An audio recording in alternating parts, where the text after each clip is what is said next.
Hey everyone, and welcome. So today we're going to dive into a really powerful book by Dr. Henry Cloud called Necessary Endings. And really, it's all about how to get unstuck and start building the life you actually want. You know, if you've ever felt like you're just spinning your wheels and not getting anywhere, this explainer is definitely for you. Oof. Does that sound familiar? Dr. Cloud starts his book with a story about a guy named Steven who feels this exact thing, this heavy, sinking feeling, every single morning when he pulls into his work parking lot. It's that feeling of being totally and completely stalled out. And that really is the big question, isn't it? We've all been there. I mean, maybe it's a job, maybe it's a friendship, or shoot, maybe it's just a way of thinking that used to serve you, but now it just drains you. So what do we do with that feeling? Well, that's exactly what we're going to unpack. So how do we actually move forward? Well, Dr. Cloud gives us this absolutely brilliant metaphor that completely reframes how we think about endings. See, it's not about failure, it's about pruning. Yep, just like a gardener with a rosebush. You know, the key word here is intentional. This isn't about just randomly hacking away at parts of your life. A good gardener knows exactly which branches need to go so the whole plant can really flourish.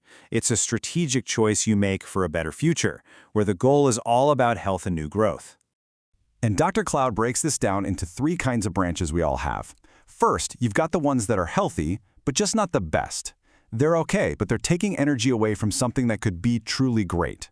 Then there are the sick branches, the situations that no matter how much you try, just aren't getting better. And finally, the really obvious ones, the dead branches. They're just there, taking up valuable space. Okay, so that all makes sense, right?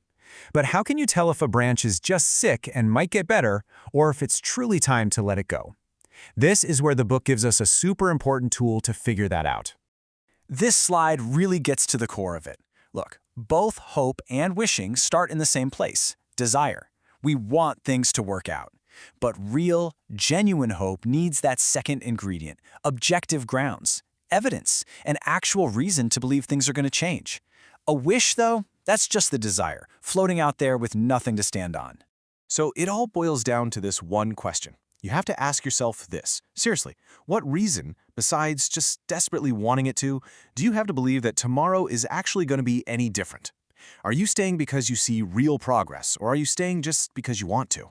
It's a tough question, for sure, but a necessary one. And let's be honest, even when you know deep down that an ending is necessary, actually making that cut is incredibly hard.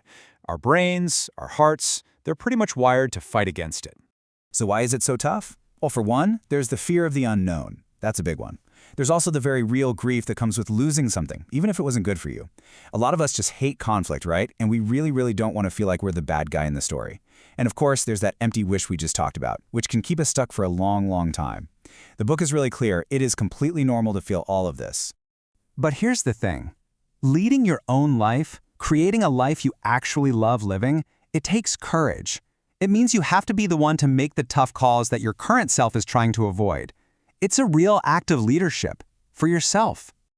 Okay, so you get through the hard part. What's waiting on the other side? This is where it gets exciting. Because the whole point of an ending isn't just to stop something bad. It's to start something new and amazing. I just love this quote. It says it all. Every necessary ending, every single branch you decide to prune, it's not just a loss. It's creating space. It's redirecting all that good stuff, your time, your energy, your passion, towards something new that actually has a chance to grow and blossom. You can't have one without the other. So as we start to wrap this up, I've got a question for you to think about. Based on what we've talked about today, what's one branch in your life, big or small, that you think might need some pruning? Just thinking about it is a huge first step. I would genuinely love to see your thoughts down in the comments. And hey, if this look into necessary endings gave you something to chew on, please do me a favor and hit that like button. It helps more than you know. And definitely subscribe for more explainers just like this one, designed to help you clear out what's holding you back so you can grow into whatever's next. Thanks so much for watching.